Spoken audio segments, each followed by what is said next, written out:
हो गया सर। हो गया ना? ठीक से, प्लीज स्टार्ट।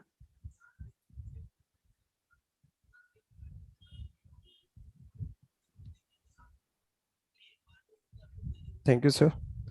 आज की वेलकम। 174वीं वेबिनार में आप सभी का स्वागत है। सॉरी फॉर डिले, क्योंकि थोड़ा सा लाइव स्ट्रीमिंग में थोड़ा सा प्रॉब्लम आ रही थी, इसलिए टाइम लग गया। आज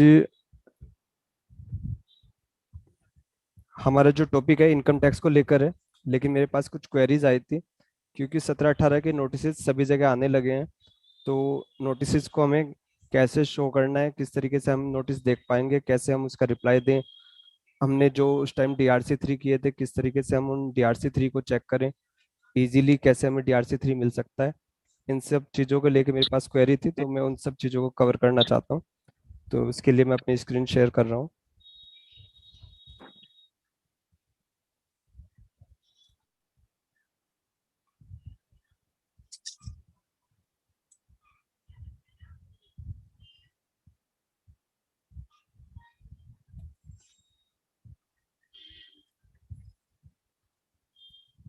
सबसे पहले हम GST की साइट पे जाएंगे, लॉगिन करेंगे।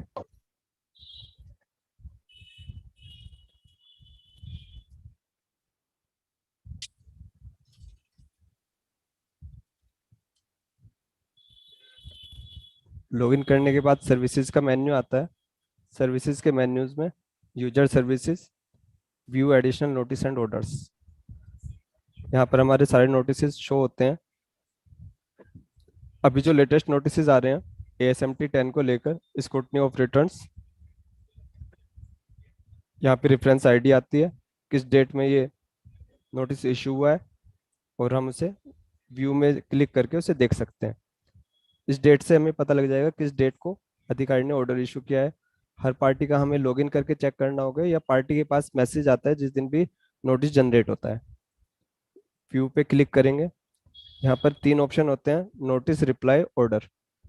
जब नोटिस आता है तो जब हम ये नोटिस पे क्लिक करेंगे तो यहाँ पे नोटिस की डिटेल आ जाएगी। जैसे ही हम यहाँ पे क्लिक करेंगे, नोटिस डाउनलोड हो जाएगा।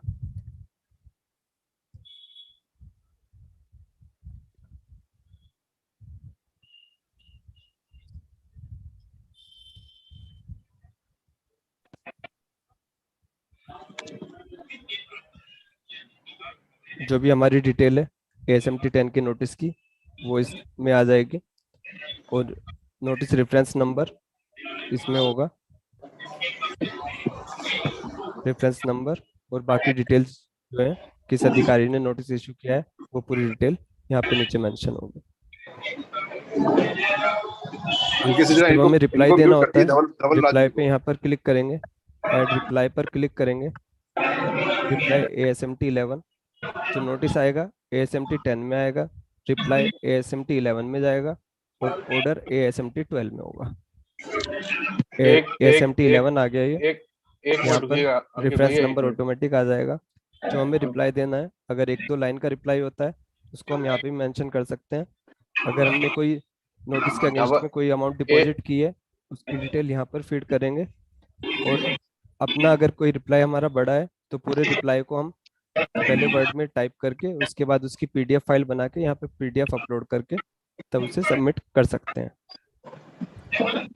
डबल राजपाल जी नोटिस है, अपना माइक अगर म्यूट कर नोटिस में लीजिए। हमारा कोई भी अमाउंट रहता है जिसको हमें पे करना होता है, उसको हम डायरेक्ट यहाँ से भी पे डबल कर सकते हैं। राजपाल जी क्लिक हियर टू यस पे अमाउंट सर। DRC 03। अपना माइक बंद कर लीजिए प्लीज। इससे हमें DRC 3 में जाके रेफरेंस नंबर, डेट वगैरह कुछ भी मेंशन करने की जरूरत नहीं होती। इसमें सारी चीज़ मेंशन हो जाती है। कोज ऑफ पेमेंट स्क्रूटनी है, स्क्रूटनी रेफरेंस नंबर आ गया, डेट आ गई, सेक्शन आ गया, किस सेक्शन में है, फाइनेंशियल ईयर आ गया। यहाँ पे फिर हमें सिर्फ अपनी अमाउंट फिल करनी होती है कि हमें CGST में कितना पे करना है, SGST में कितना पे करना है, या सेस में, या HGST में। तो जो भी पे करना होगा वो हम डायरेक्ट यहाँ पे पे कर सकते हैं। ये था नोटिस हम कैसे देखें और कहाँ पे हमें रिप्लाई किस तरीके से करना है। दूसरी जो क्वेरी थी मेरे पास, वो DRC 03 को लेकर थी। हम DRC 03 जो हमने पहले किए हैं, क्योंकि 17-18 के नोटिस अब आ रहे हैं, पिछले हमने 4 साल में जब जब हमें पता चला, जब हमने अपनी एनुअल रिटर्न फाइल की या जब भी हमें कोई क्वेरी लगी, तो तब हमने उसका DRC3 कर दिया है। तो हम उस DRC3 को कैसे देख सकते हैं? सर्विसेज में जाएंगे, यूजर सर्विसेज में जाएंगे, माई एप्लीकेशन में जाएंगे। अगर हमें एग्जैक्ट डेट पता है कि किस डेट को हमने DRC3 किया था, तो यहाँ पर माई एप्लीकेशन में intimation of voluntary payment DRC03, जिस डेट को हमने DRC3 किया था, अगर हमें डायरेक्ट डेट पता है तो हम उसी डेट को सिलेक्ट कर लेंगे। इसमें मैक्सिमम हम 3 महीने की डाल सकते हैं, 3 महीने से ज़्यादा ये एक्सेप्ट नहीं करता। जैसे मैंने 1/1/23 से 30/4/23 डाली तो इसने एक्सेप्ट नहीं की, लेकिन ये 90 दिन का टाइम ये एक्सेप्ट करता है। तो अगर हम 90 दिन के अंदर की डालते हैं तो ये एक्सेप्ट कर लेगा, और हमने जो भी DRC3 किए होंगे वो सारी डिटेल यहाँ पर शो हो जाएगी। बहुत से लोगों का कहना था कि हमें डेट नहीं मालूम कब हमने किया होगा, तो उसका इजी प्रोसेस क्या रहेगा जिससे हम DRC3 की डिटेल निकाल सकें? उसके लिए इजी प्रोसेस एक और है, लेजर में जाएंगे। अगर हमने क्रेडिट लेजर के थ्रू किया होगा, क्रेडिट लेजर पे जाएंगे, किस इलेक्ट्रॉनिक क्रेडिट लेजर, तो यहाँ से हमें पूरे एक फाइनेंशियल ईयर में जब हमने DRC3 किए होंगे उसकी डिटेल हमें यहाँ पे पता लग जाएगी। हमें 3-3 महीने करके उसे सिलेक्ट नहीं करना होगा। जैसे हमने पूरे 22-23 में कितने DRC3 किए हैं या वॉलंटरी पेमेंट कितनी की है, तो उस डिटेल को चेक करना है। क्रेडिट लेजर में गए, यहाँ पर हमारा अप्रैल, यहाँ पर वॉलंटरी पेमेंट लिखा हुआ आ जाएगा जहाँ पे भी हमने DRC3 किए होंगे, और किस फाइनेंशियल ईयर के लिए या किस मंथ के लिए किए हैं वो यहाँ पर शो हो जाएगा।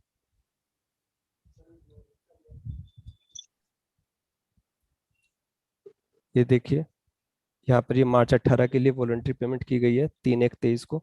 तो अगर हमारे पास कहीं पर भी नोट नहीं है किस डेट को हमने DRC3 किया था, तो वो हम क्रेडिट लेजर का पूरे फाइनेंशियल ईयर का एक साथ चेक करके तब यहाँ से देख सकते हैं कि इस तारीख को हमने किस मंथ के लिए या किस फाइनेंशियल ईयर के लिए वॉलंटरी पेमेंट किया है।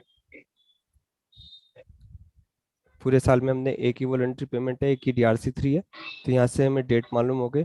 अब हम यहाँ से भी डेट उठा के तब वहाँ पर सर्च कर सकते हैं, तो उससे थोड़ा इजी हो जाएगा हमें DRC3 सेलेक्ट करना कि कौन सी तारीख को हमारा DRC3 किया है। बहुत से नोटिस आएंगे, तो फिर मेरा उसमें यही मानना है कि आप जब भी रिप्लाई दें, अगर आपकी कोई लाइबिलिटी बन रही है तो पिछले सभी फाइनेंशियल ईयर में एक बार चेक कर लें कि उसमें हमने DRC3 कोई किया है या नहीं। क्योंकि बहुत सी बार क्या होता है कि कोई पार्टी आपके पास लास्ट फाइनेंशियल ईयर में ना रही हो और आज की डेट में आपके पास है, उस टाइम पे उन्होंने जमा करा दिया हो, तो आप उसको चेक करके तभी उसका वॉलंटरी पेमेंट कराएं। अगर पहले से नहीं हुआ हुआ होगा तो ये आप उसका DRC3 करें। पहले से कोई DRC3 हुआ हुआ है तो वो आप इस सुविधा से अपना DRC3 डाउनलोड करके अपने रिप्लाई सबमिट करें। रिप्लाई के साथ में अगर हमारा कोई भी DRC3 पहले सबमिट हुआ है, उस DRC3 की कॉपी भी अटैच करें, जिससे अधिकारी फिर उसमें नोटिस दोबारा ना दे, प्रोसीडिंग्स पहले ही पूरी हो जाए। किसी की कोई क्वेरी हो इस संबंध में तो प्लीज।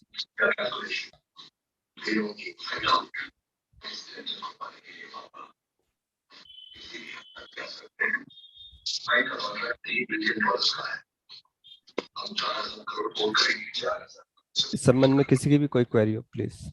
अंकित जी, एक काम करिए, जरा जो म्यूट करते रहिए, या आप एक काम करिए, होस्ट बना दीजिए शैलेश जी को। शैलेश जी बंद कर, म्यूट करते रहेंगे लोगों को, इनको।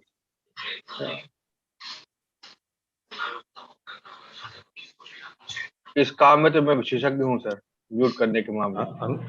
अंकित आवाज जी, जिस मामले में DRC03 फाइल कर दी गई है SMT 11 के संग, पर हाँ जी अधिकारी द्वारा SMT 12 जारी नहीं किया गया है अभी तक।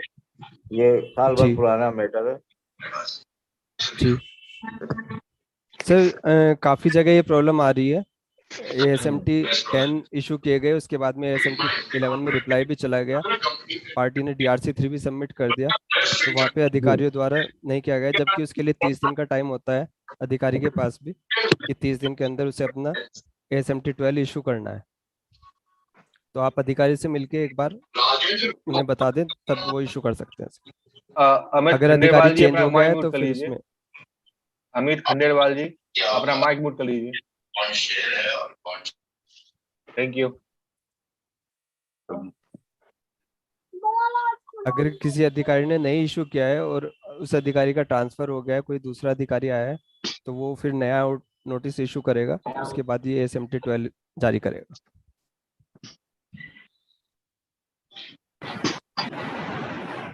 तो भैया जब जी, रिकॉर्ड में इसमें सारी चीज है उनके पास, एसएमटी 10 जो उसने जारी किया, एसएमटी 11 भी उनके पास है, डीआरसी जीओसी का चालान भी है, तो फ्रेश नोटिस इशू करने का क्या मैटर है?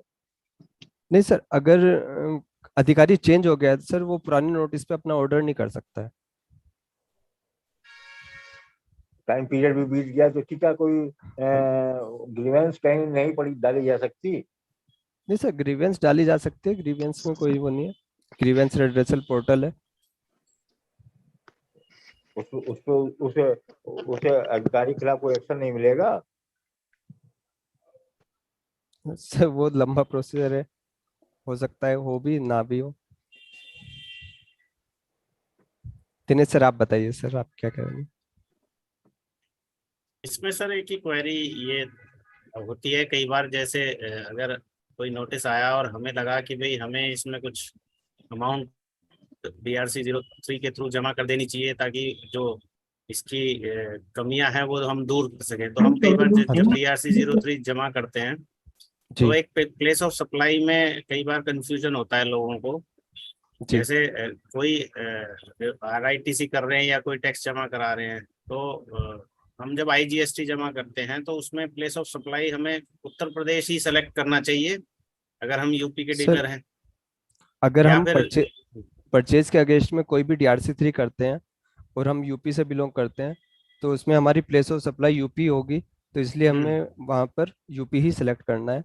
और अगर हम सेल के अगेंस्ट करते हैं, तो जिस सेल के अगेंस्ट में हमारा DRC 3 जमा करना है, अगर हमने पंजाब में सेल की थी या हरियाणा में सेल की है, तो उसमें फिर वो प्लेस ऑफ सप्लाई वो उसी स्टेट की डलेगी।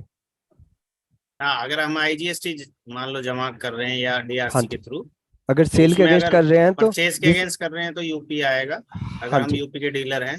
जी, और अगर हम आउटपुट लायबिलिटी के अगेंस्ट कर रहे हैं तो तो फिर हमें वो जहाँ पर हमने रिस्पेक्टिव सप्लाई स्टेट हाँ जी, जहाँ पर हमने सप्लाई दी है तो वहाँ के लिए। उसमें करना है। जी तो इसमें जैसे अगर किसी से मान लो RITC के संबंध में ITC उसने गलत प्लेस ऑफ सप्लाई अगर सिलेक्ट कर दिया और जमा कर दिया है RITC, जी, और DRC भी जमा कर दिया है, तो उस केस में क्या मतलब हम उसमें कर सकते हैं? सर उसका रिफंड क्लेम किया जा सकता है और नया उसके लिए दाखिल किया जा सकता है। अच्छा, मतलब जो पहले जमा कर दिया गलत, हाँ जी अगर हमने जी जी जैसे 17-18 की जब ऑडिट हुई तो मान लो व्यापारी को कहा गया कि इसका DRC इतना जमा कर दीजिए IGST हाँ CGST, जी और जी उसने गलत प्लेस ऑफ सप्लाई अगर सेलेक्ट करके कर दिया है, और आज की डेट में अगर ऑफिसर कहता है कि ये तो आपने सप्लाई प्लेस ऑफ सप्लाई गलत सेलेक्ट किया है, हाँ जी तो उसमें वो हमारे को डिमांड निकाल सकता है उस चीज की। जी जी, तो वो उसके लिए हमें उसका रिफंड डालना पड़ेगा और आज की डेट में नया पेमेंट करना DRC पड़ेगा। नया DRC 3 कर लो। ठीक है सर, थैंक यू।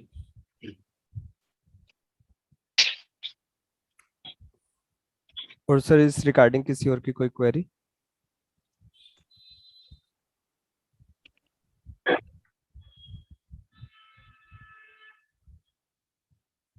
अंकित जी, जी सर। एक बात पूछनी थी, थोड़ा सा करो कि अगर SMT 10 विभाग ने दिया है हाँ जी और उसका जवाब दे दिया गया, जी, लेकिन विभाग ने उस पे बगैर किसी निर्णय लिए DRC-01 क्या वो जारी कर सकते हैं?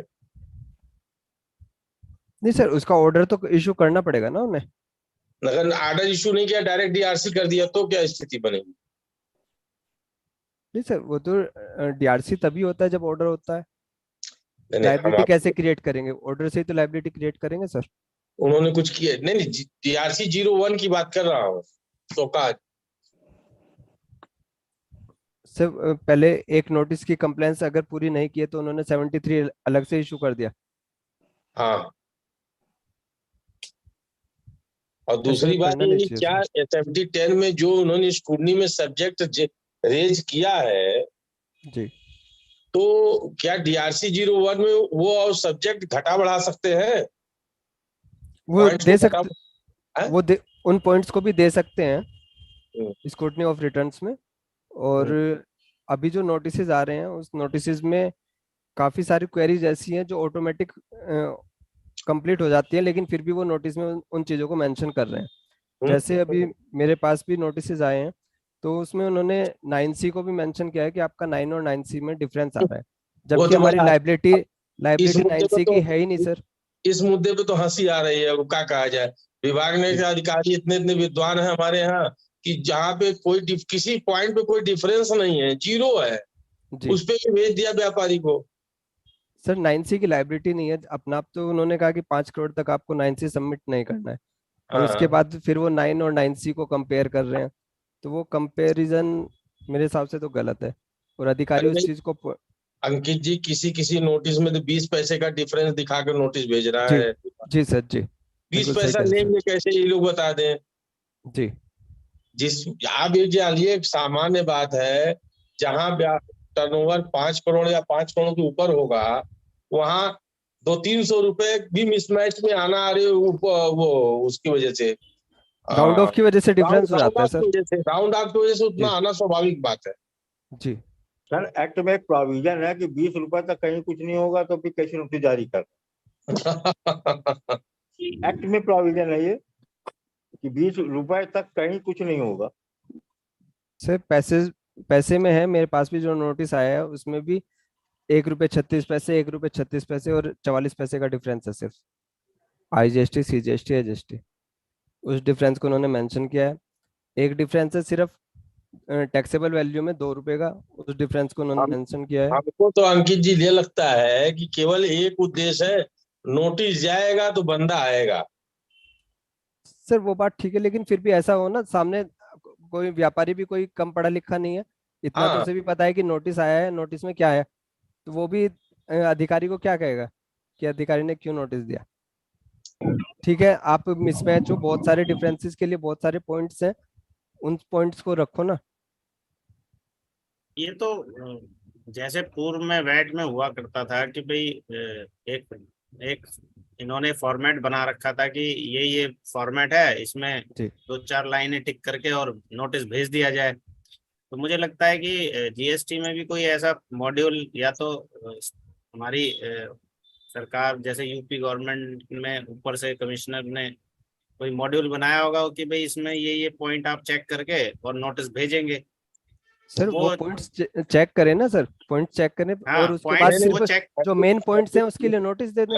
अंकित जी जहां तक मुझे जानकारी है, जो अभी 9 बेस पे नोटिस जनरेट कर रहे हैं, अधिकारी को पावर ही नहीं है कि उसको कहीं वो एडिट कर सके। उसमें वो ऐड कर सकता है लेकिन एडिट नहीं कर सकता वो कहीं। सर, अलग से एक कोई लेटर अपना लगा सकते हैं जरूर, हाँ, आपका लगा पूरा का सकते हैं। पूरा एक आया है उसके साथ एक लेटर लगा दें कि यहाँ यहाँ डिफरेंस है, आपको इसका रिप्लाई देना है। हाँ, तो इतना मेहनत करता कौन है भैया? इतना मेहनत कर लेते तो आधी नोटिस तो ड्रॉप हो जाएंगी, वहीं स्वतः उन्हीं उन्हीं की टेबल पे ड्रॉप हो जाएंगी सर। उन्हें ही करनी पड़ेंगी ड्रॉप। जब तक आप बैठेंगे नहीं तब तक नोटिस ड्रॉप नहीं होनी है। सर बिना बिना नासिक हाई कोर्ट की रूलिंग का कुछ काम होता नहीं है। अरे भैया, हाई कोर्ट की रूलिंग अभी तो पता चला है कि 129 की अपीलें सुनवाई में रोक दिया है इन लोगों ने, नहीं कर रहे हैं। अभी नई सूचना है अंकित जी, उसमें क्या कर रहे हैं सर? 129 की अपील अब नहीं सुन रहे हैं इस समय। यहाँ पे तो शायद सुनवाई हो रही है सर, हाँ? यहाँ पर तो चल रही है सर सुनवाई। नहीं नहीं, अभी ये इधर रोक दिया इन्होंने, आजमगढ़ में रोक दिया। क्या कि विभाग के अधिकारी 100% मामले छोड़ दे रहे हैं, इसमें एक रेवेन्यू लॉस हो रहा है इसलिए। और सबसे ज्यादा मामला छोड़ा गया है अलीगढ़ में, शायद 73 मामले पिछले महीने में, मार्च में। तो शायद अभी मैडम का कोई वो हुआ है, उनको लेटर वगैरह भी जारी हुआ है। सर अगर कोई रीजन सही नहीं है और उस पर गाड़ी पकड़ी जाए तो उस पर अधिकारी छोड़ेगा ही। हाँ हाँ छोड़ेगा ही, लेकिन अब उनको, मैडम को सब नागवार लग रहा है। मतलब कि अब अपील अफसर भी मैडम से पूछ के निर्णय ले, ये स्थिति हो रही है। अरे अंकित जी, जी सर। हमारे जो मेन स्पीकर हैं इनकम टैक्स के, दिव्यांशु जैन, जी हमें सर। ज्वाइन कर चुके हैं। तो मैं ये चाहूंगा कि जल्दी से जल्दी आप अपने क्वेश्चन आए नहीं सर, ले लें प्लीज। हो गया है ना? सर, हो हाँ। गया सर, मेरा टाइम कंप्लीट नहीं हो नहीं, गया आप आपसे। ले लीजिए। अगर अभी किसी की अगर इंक्वायरी है तो प्लीज टेक,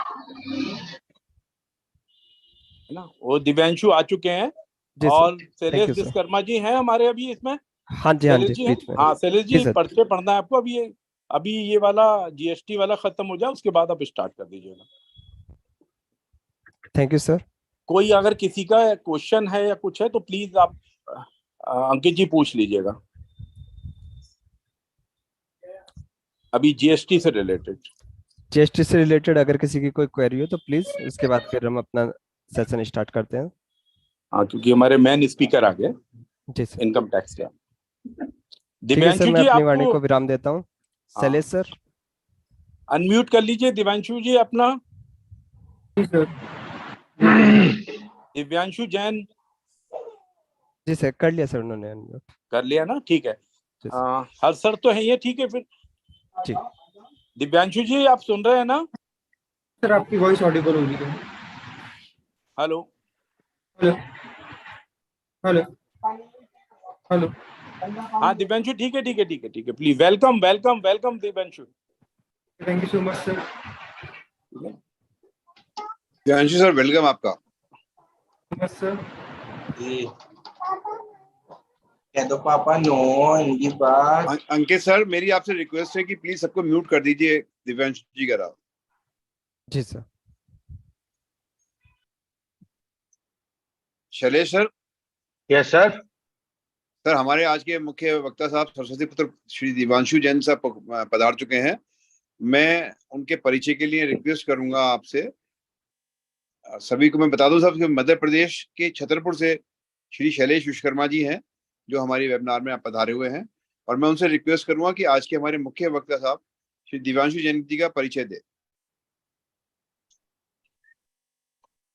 नमस्कार एक सभी को। और थोड़ा सा आज मैंने लेट ज्वाइन किया तो शायद आप लोग को सर जल्दी आपकी से दिखा आवाज नहीं। ब्रेक, सर शैलेश भाई आपकी हाँ, आवाज सर। ब्रेक हो रही है।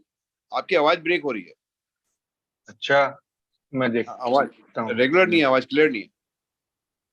एक मिनट सर।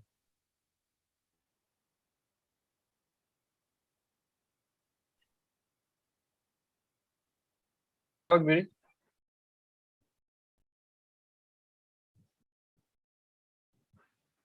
चलिए, मेरे ख्याल से हमें आवाज सभी को आ रही होगी अच्छे से। और मैं एक बार माइक्रोफोन निकाल लेता हूँ।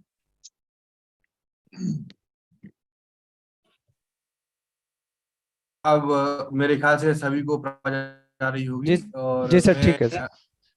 अब मैं हमारे बीच पधारे हुए चार्टर्ड अकाउंटेंट श्री दिव्यांशु जैन का परिचय मैं आपके सामने रखूंगा।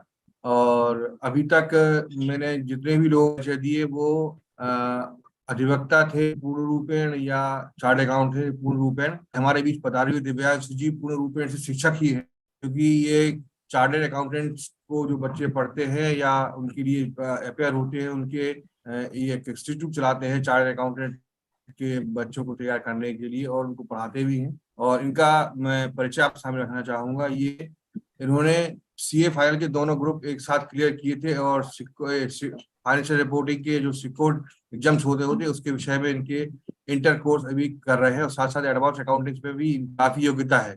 ये एक एजुकेशन इंस्टीट्यूट चलाते हैं जो बहुत अधिक लोग फैकल्टी द्वारा मेंटेन की जाती है। ये कक्षा 11 कक्षा 12 के कॉमर्स के स्टूडेंट्स को पढ़ाते हैं, साथ साथ सीए फाउंडेशन के जो इंस्टीट्यूट हैं बच्चे हैं उनको भी पढ़ाते हैं, लक्ष्मी देवी वेलफेयर सोसाइटी के थ्रू।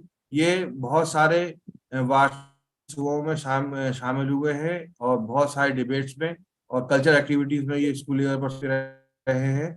इन्होंने आगरा ब्रांच में जो CIRC चार्टेड CA और जो होली मीट होती है, इसके कार्यक्रमों को होस्ट किया है और उनको अपने निरीक्षण में अच्छी तरह संपन्न कराया है। इनकी टेक्निकल स्किल्स में ये कंप्यूटर के बहुत अच्छे ऑपरेटर हैं, बहुत चला लेते हैं, जैसे एक्सेल, वर्ड, पावर पॉइंट आदि आदि। और सभी का प्रिय जो अकाउंटिंग सॉफ्टवेयर है टैली ERP, उसमें भी इनको बहुत महारत हासिल है। ये 100 घंटों से अधिक कंप्यूटर ट्रेनिंग प्रोग्राम दे चुके हैं, जो इनका जो इंस्टीट्यूट है ICAI के थ्रू, उसके थ्रू ये 100 घंटे से ज्यादा कंप्यूटर ट्रेनिंग प्रोग्राम दे चुके हैं। एक सॉफ्टवेयर है जो अकाउंटिंग टैक्स में काम करता है, और उसके साथ साथ कंप्यूटर बैलेंस शीट जो चार्टर्ड अकाउंटेंट के पर्पस का होता है, और कंप्यूटर GST जो हम का काम करते हैं, जिसमें GST काम करते हैं, इस पे भी ये बहुत महारत हासिल किए हुए हैं। ये कम्युनिकेशन और इंटरपर्सनल बहुत अच्छे से है। टीम कोऑर्डिनेशन और लीडरशिप में इनको महारत हासिल है। क्योंकि मुख्य जो रुचियां है ये टीचिंग है, जो आज आप सभी को दिखाई पड़ेगी। ट्रैवलिंग भी इनको बहुत रुचि है, और वॉलंटरी और कम्युनिटी इन्वॉल्व जो सामाजिक कार्य है उसमें इनकी काफी रुचि है, और इसमें काम करते रहते हैं। साथ साथ इन्होंने MBA किया है फाइनेंस से। आज हमारे बीच में चार्टर्ड अकाउंटेंट दिव्यांशु जैन जी बैठे हुए हैं, जो आज हमारे बीच में अपना उद्बोधन देंगे। आदरणीय दिव्यांशु जी, मैं आपसे निवेदन करूंगा कि आप अपना उद्बोधन शुरू करें। हर सर कृपया मुझे पोस्ट बना देंगे प्लीज।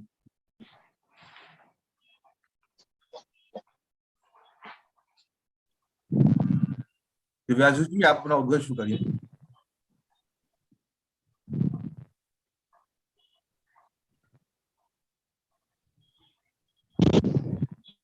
दिव्यांशु सर, आपको आवाज नहीं है? दिव्यांशु जैन जी, स्टार्ट करिए अपना। So whether my voice is audible or not? Yes. आ रही है आवाज। First of all, good afternoon to all the members, and heartily thankful Mr. Deepak sir who providing such a great opportunity, and also thankful to Sharma sir, Harish Sharma sir. जैसे कि मुझे sir ने बताया आज के इस topic को लेकर कि मेरे को 144, 147 एज वेल एज 148 के बारे में थोड़ा सा बताना है, और साथ ही साथ इनकम टैक्स में आए हुए जो भी नए नए अपडेट्स हैं या फिर जो भी अमेंडमेंट्स हुए फाइनेंस एक्ट के द्वारा, वो भी मुझे थोड़ा सा बताना है। सबसे पहले मैं आप सबके साथ जो थोड़ा सा डिस्कस करने वाला हूँ वो है 144, 147, 148। सेक्शन 144 है और जो 147 है वो बेसिकली असेसमेंट का सेक्शन है, और 148 नोटिस का सेक्शन है। अरोड़ा सर जी, अपना माइक बंद कर लीजिए please. HK Arora sir,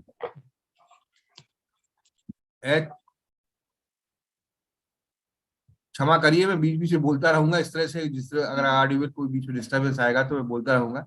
Divyanshu जी, आप उसका अदरवाइज मत लीजिए मेरी बात को, क्योंकि आपका जो बोलना है वो सब तक प्रॉपर सुनना, सब तक पहुंचना बहुत जरूरी है, इसलिए।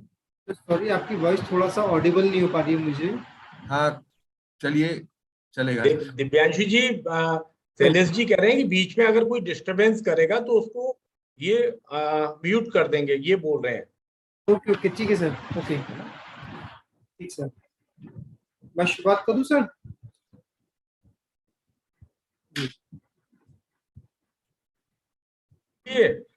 दिव्यांशु जी बोलिए। ठीक है सर।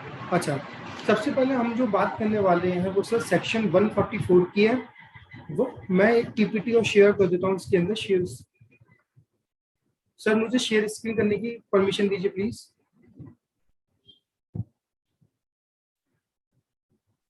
परमिशन है सर। आपकी सर स्क्रीन विजिबल है? कर सकते हैं सर, स्क्रीन विजिबल है आपकी? दिव्यांशु सर, आपकी स्क्रीन विजिबल है?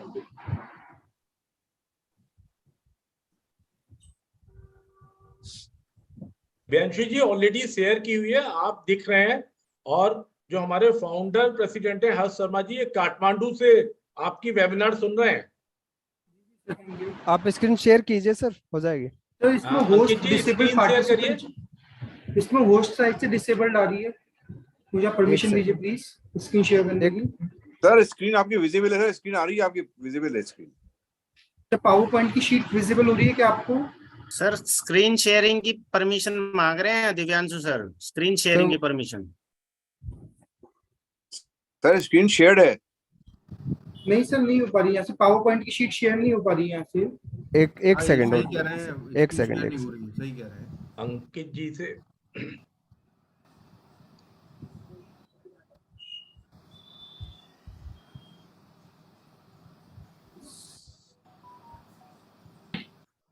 हो गया।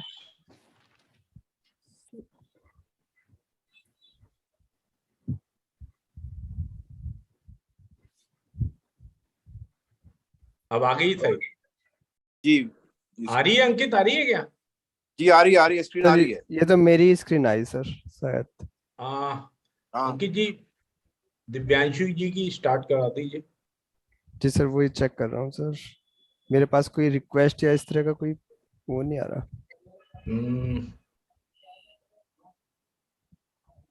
थोड़ा सेटिंग में चले जाइए, उसमें हो जाएगी आप। जी कर दी सर, अब कर लीजिए सर। Thank you. अब आ गई सर। ठीक है। प्रवीण दोनों बार करा दो, फिर डाउन हो।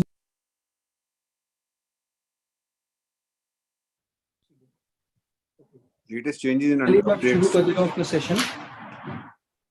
सर जो अभी हम लोग बात करने वाले हैं वो सेक्शन 144 की, 147 की और 148 की, और साथ ही साथ हम इनकम टैक्स में आए हुए जो भी बदलाव आए हैं आईटीआर फॉर्म्स के अंदर, और साथ ही साथ फाइनेंस एक्ट के द्वारा जो भी बदलाव आए हैं हम थोड़ा उनकी भी बात करेंगे। सबसे पहले मैं जो बात बताने वाला हूँ वो सेक्शन 144, 147, 148 के बारे में। जैसे कि हम लोगों को पता ही है 144 और 147 जो सेक्शन है वो बेसिकली असेसमेंट का सेक्शन है, और जो 148 सेक्शन है वो हमारा नोटिस का है। सेक्शन 147 के लिए हम लोगों को 148 का नोटिस देना जरूरी है। 144 जो सेक्शन है वो बैच जजमेंट, ये भी असेसमेंट का ही सेक्शन है। असेसमेंट का जो सेक्शन 144 भी है, 147 भी, और भी कई सेक्शन जैसे कि 143(1) है जिसमें समरी असेसमेंट करते हैं, एक और है स्क्रूटनी असेसमेंट 143 सबसेक्शन 3 है, एक है 144 बैच जजमेंट, एक है 147 इनकम एस्केप और रीअसेसमेंट जजमेंट रीअसेसमेंट, एक है 153A वो सर्च वाला असेसमेंट है हमारा। लेकिन जो भी हम असेसमेंट करते हैं हमें उन सारे असेसमेंट के लिए सबसे पहला हमें एक नोटिस देना पड़ता है। जैसे हम अभी 147 की बात करने वाले हैं, 147 के लिए हम लोगों को 148 का नोटिस देना पड़ता है। बिना नोटिस दिए हम कोई भी असेसमेंट नहीं कर सकते, और जो 148 का जो नोटिस देंगे हमें उसके लिए जो प्रोसीजर है वो 148A के अंदर गिवन है, हमें उस प्रोसीजर को फॉलो करना पड़ेगा।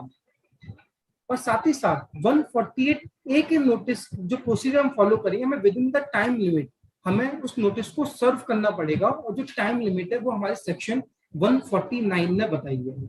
अभी मैं सिर्फ ओवरव्यू दे रहा हूं, और जो 149 है इसमें फाइनेंस एक्ट 2021 के द्वारा इसमें अमेंडमेंट आया है। पहले टाइम लिमिट कुछ और थी, अब कुछ और है, इसी के बारे में थोड़ा सा डिस्कशन करेंगे। सबसे पहले मैं जो शुरुआत कर रहा हूँ वो कर रहा हूँ सेक्शन 144 से, that is best judgement assessment.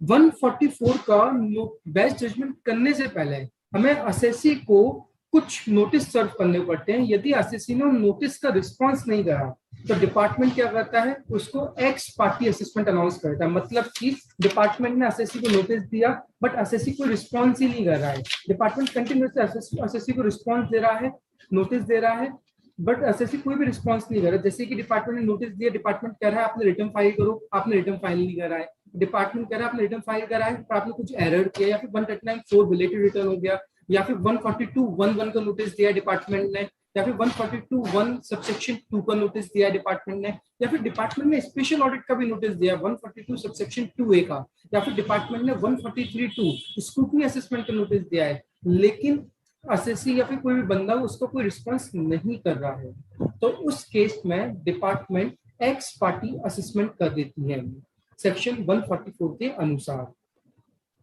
Best judgement करने से पहले, एक्स पार्टी करने से पहले असेसी को अपनी बात रखने का मौका दिया जाएगा, उसको बोलते हैं शो कॉज नोटिस या फिर अपॉर्चुनिटी ऑफ बीइंग हर्ड। बिना असेसी की बात को रखे बिना डिपार्टमेंट कभी भी बेस्ट जजमेंट नहीं कर सकता।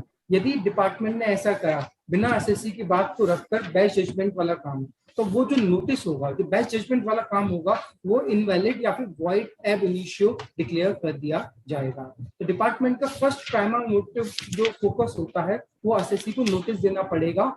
उसके बाद यदि एसएससी नोटिस का रिस्पॉन्स नहीं करता है तो फिर डिपार्टमेंट उस केस में बेस्ट जजमेंट कर सकता है सेक्शन 144 के अंदर। नोटिस सर्व करना मैंडेटरी, यदि नोटिस सर्व नहीं करा तो उधर हमारा बेस्ट जजमेंट इनवैलिड हो जाएगा, वॉइड एब इनिशियो हो जाएगा। उसके साथ ही साथ जो टाइम लिमिट है, कितने टाइम के अंदर हम, मतलब जो 153(1) के अंदर टाइम लिमिट बताएगी 12 month from the end of relevant assessment, ये बेस्ट जजमेंट को लेकर। एक सेकंड सर,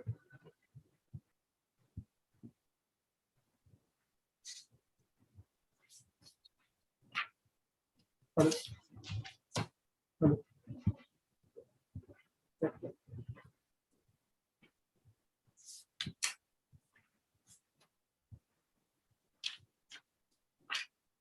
ओके 144 के अंदर सीधी बात ये, हम लोगों को बेस्ट जजमेंट करना है।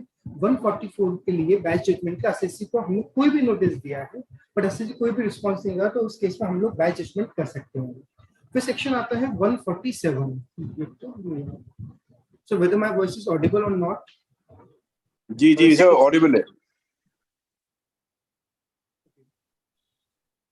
अब आता है 147।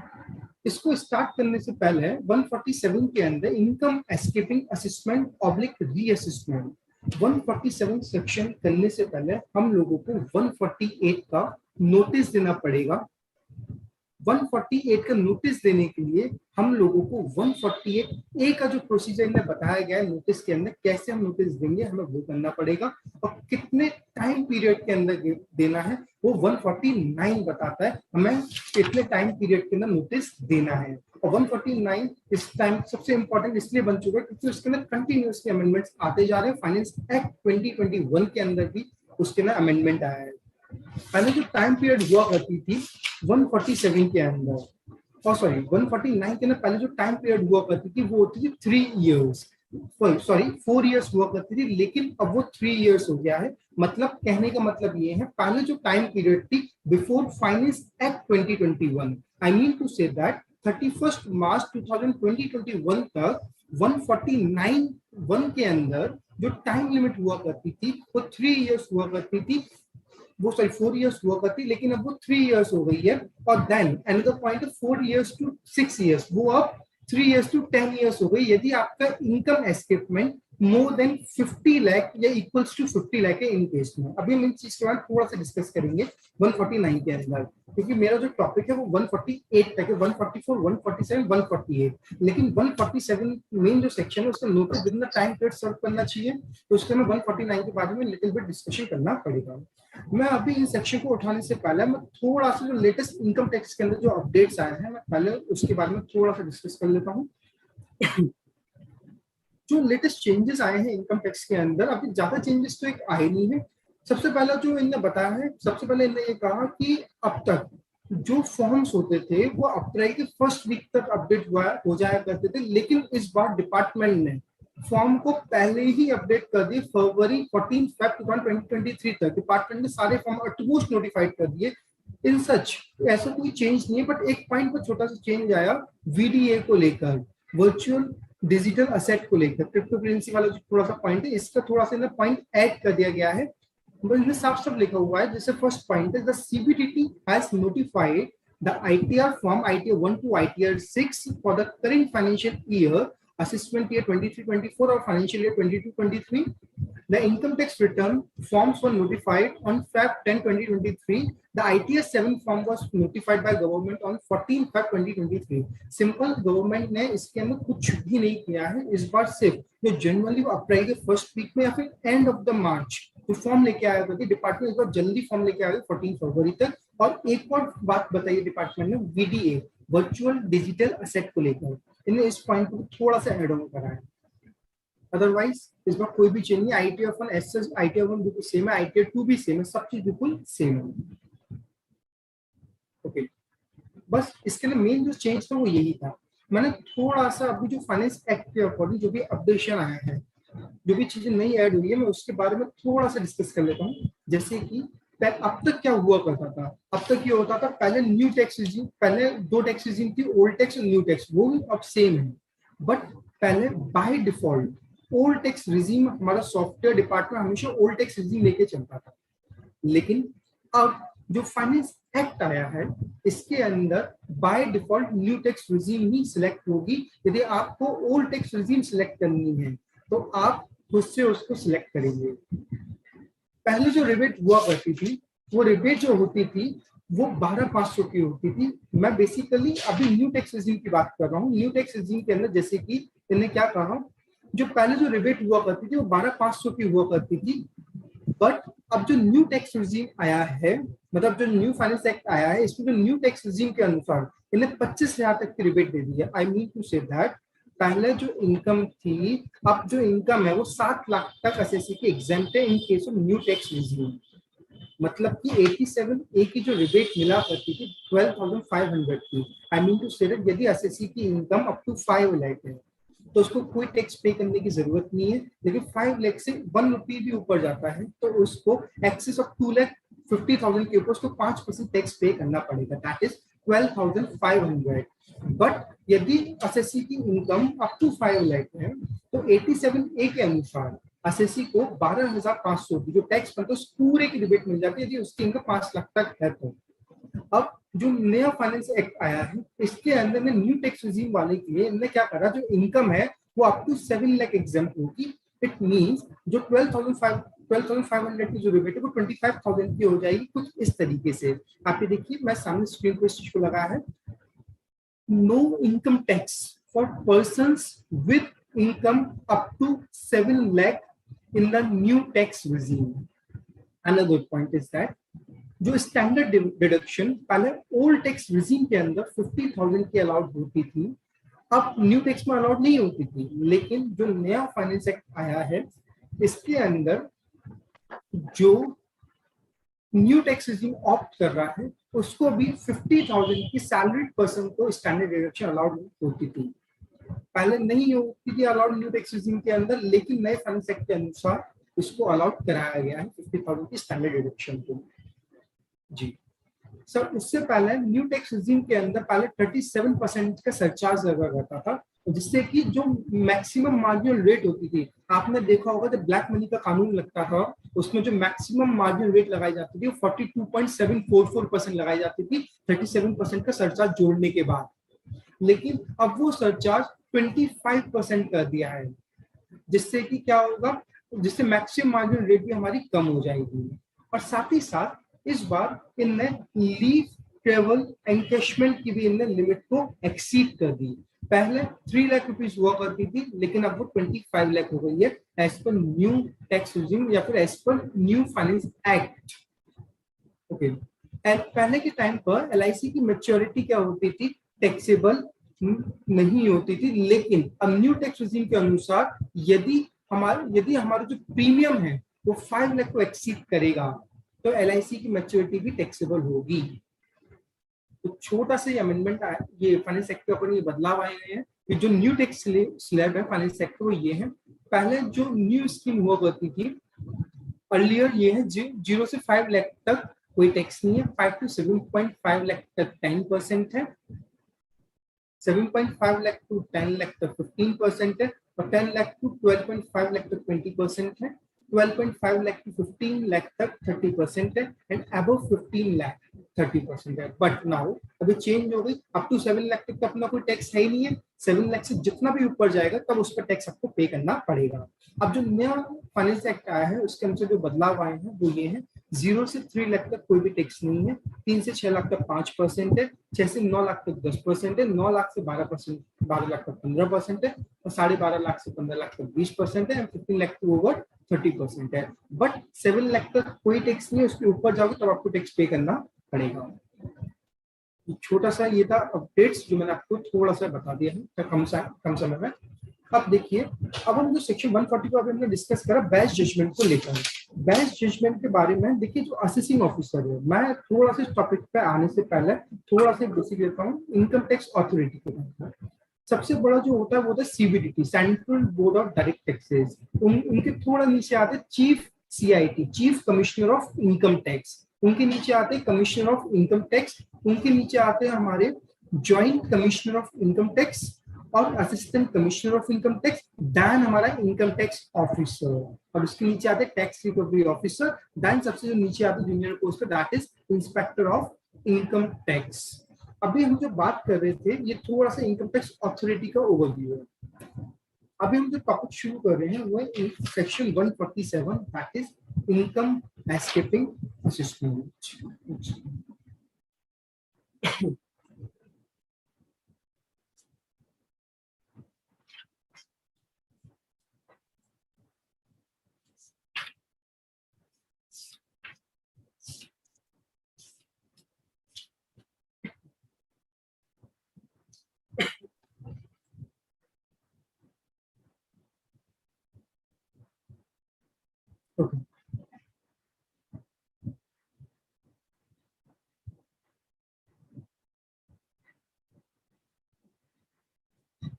Okay.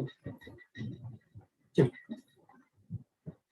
अब जो सेक्शन है 147 दैट इज असिस्टमेंट और reassessment of income escaping assistant. 147 section लगाने से पहले हम लोगों को 148 सेक्शन का नोटिस देना पड़ेगा। 148 सेक्शन का नोटिस देने के लिए हमें 148A का प्रोसीजर फॉलो करना पड़ेगा, और कितने टाइम पीरियड का हमें नोटिस सर्व करना है वो 149 बताता है। एक बात और, जो मैटर अपील या फिर अपील मतलब CIT commissioner income tax appeal में हो, या फिर जो रिवीजन हो चुका है जिस मैटर का, उस मैटर पर 147 नहीं ओपन हो सकता। जैसे कि इसमें पॉइंट दे रखा है, CIT ने कमिश्नर ऑफ इनकम टैक्स ने सेक्शन 263 का रिवीजन कर दिया है किसी पर्टिकुलर आइटम A के ऊपर। क्या AO नोटिस दे सकता है 148 का पर्टिकुलर आइटम A के ऊपर? नहीं दे सकता। क्यों नहीं दे सकता? क्योंकि CIT ने उस पर्टिकुलर पॉइंट के ऊपर अपील कर दी है, मतलब CIT ने पर्टिकुलर पॉइंट के ऊपर अपना ओपिनियन दे दिया है, तो AO इस पॉइंट के ऊपर 148 के नोटिस इशू नहीं कर सकता है। जैसे एक और है, ITAT ने या फिर CIT अपील ने किसी खर्चे को डिसअलाउड कराया, या फिर ITAT ने कोई भी एक्शन लिया है, तो 140 नोटिस देने से पहले ITAT के एक्शन को देखना पड़ेगा। मतलब कि AO ने कोई भी खर्चा डिसअलाउड कर दिया, एक खर्चा है P हमारा, तो CIT अपील ने उस खर्चे को अलाउड कर दिया है, तो AO उस पर्टिकुलर खर्चे को लेकर नोटिस नहीं दे सकता क्योंकि वो हायर अथॉरिटी के पास है। सेक्शन 147 के अंदर आप यदि नोटिस दे रहे हैं तो आपके पास नोटिस देते वक्त आपको नोटिस एक तो सर्व करना पड़ेगा, साथ ही साथ विद इन टाइम पीरियड आपको नोटिस को सर्व करना पड़ेगा। और जो 147 का हम नोटिस देते हैं उसका हमारे पास रीजन टू बिलीव होना चाहिए कि हम जो नोटिस दे रहे हैं वो किस ग्राउंड पर दे रहे हैं। ऐसे नहीं कि हम 2-3 दोस्त मिल गए और सामने असिस्टेंट ऑफिसर खड़ा हुआ है, हम 2-3 दोस्त बात कर रहे हैं कि भाई इन फलाना गुप्ता जी की इनकम इतनी है तो गुप्ता जी को नोटिस देना चाहिए, गुप्ता जी ने कम से कम 10 करोड़ का गुप्ता जी ने टैक्स चोरी करी है, गुप्ता जी ने टैक्स एस्केप करा है, टैक्स नहीं दिया है। हम यदि गॉसिप कर रहे हैं तो गॉसिप बेसिस पर हम असेसमेंट नहीं कर सकते, या फिर हम अपने ओपिनियन से असेसमेंट नहीं कर सकते।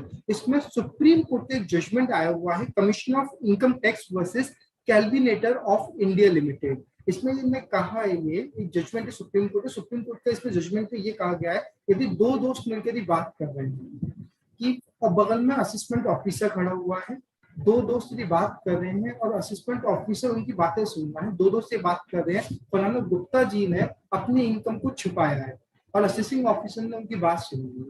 असिस्टिंग ऑफिसर ने फिर उनको नोटिस दिया कि हमने बात सुनी है कि आपने इनकम छुपाई है, तो ऐसा हम नहीं कर सकते। 148 के अंदर नोटिस नहीं दे सकते गॉसिप्स के बेसिस पर, ना ही अपने ओपिनियन के बेसिस पर नोटिस दे सकते। आपके पास रीजन टू बिलीव होना चाहिए 147 के लिए। यदि आपको 148 का नोटिस देना तो आपका रीजन टू बिलीव होना चाहिए कि हम नोटिस दे क्यों रहे हैं।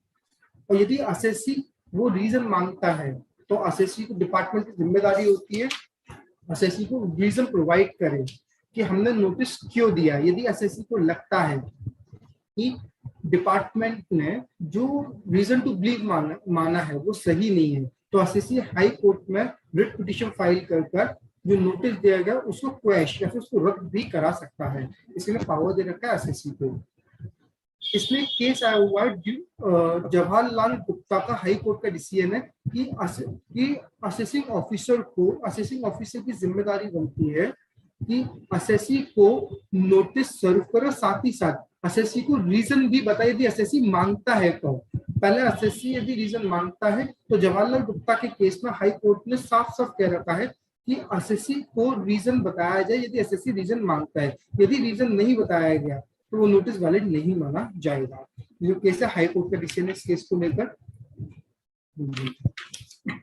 और जो मैं बात कर रहा था रीजन टू बिलीव को लेकर, इसमें commissioner of income tax versus Kelvinator of India limited का सुप्रीम कोर्ट का डिसीजन इस पॉइंट को लेकर। अब बात करते हैं रीजन टू बिलीव।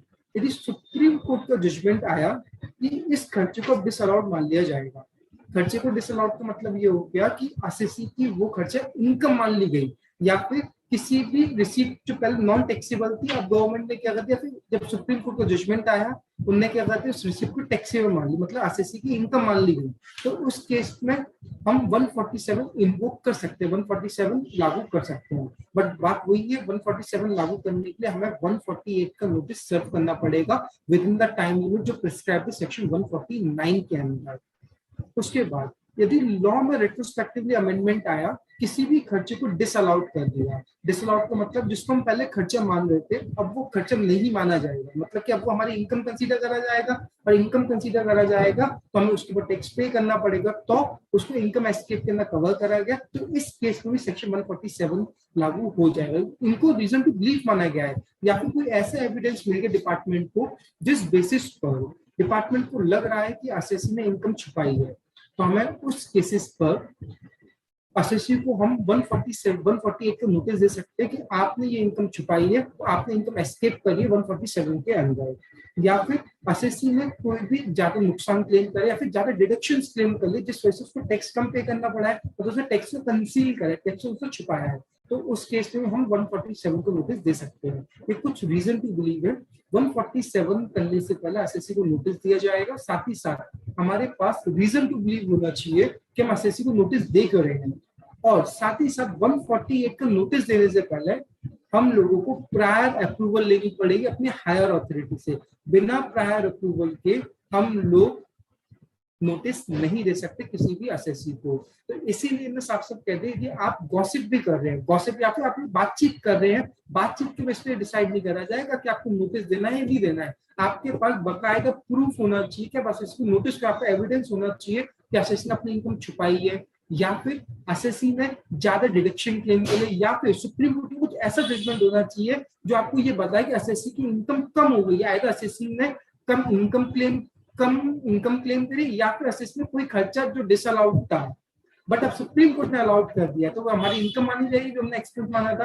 तो इनके कुछ रिस्पेक्टिव रीजन टू बिलीव बताए गए हैं, हम इनके अंदर एसएससी को 147 का असेसमेंट कर सकते हैं 148 का नोटिस देते वक्त। लेकिन एक और केस लॉ आया, यदि हमने क्या कहा कि एसएससी को हमने क्या करा, हमने एसएससी को सीधा हमने कहा तेरा इनकम असेसमेंट होगा, हमने 148 को नोटिस बना तो दी, बट हमने एसएससी को सर्व ही नहीं करा। हमने ये कह दिया कि एसएससी मिल ही नहीं रहा है, एसएससी लापता हो गया है, हमने एसएससी को 148 को नोटिस सर्व ही नहीं करा। तो डिपार्टमेंट ने ये कहा कि हम यदि एसएससी आपको नहीं मिलता है तो आप एक काम करिए, एसएससी नहीं मिला, उसका एड्रेस नहीं मिल रहा तो आप न्यूज़पेपर में पब्लिश कर दीजिए। न्यूज़पेपर में पब्लिश यदि नोटिस हो गया तो हम उसको डीम्ड सर्व मान सकते हैं, तो आप एसएससी को बैंक में 147 सेक्शन लगा सकते हैं। तो मेरे कहने का मतलब ये है 147 जो इनकम एस्केपिंग असेसमेंट है वो तब तक नहीं हो सकता जब तक एसएससी को 148 का नोटिस नहीं दिया गया है। वो भी 148 का नोटिस देने के लिए आपको 148A का प्रोसीजर फॉलो करना पड़ेगा, और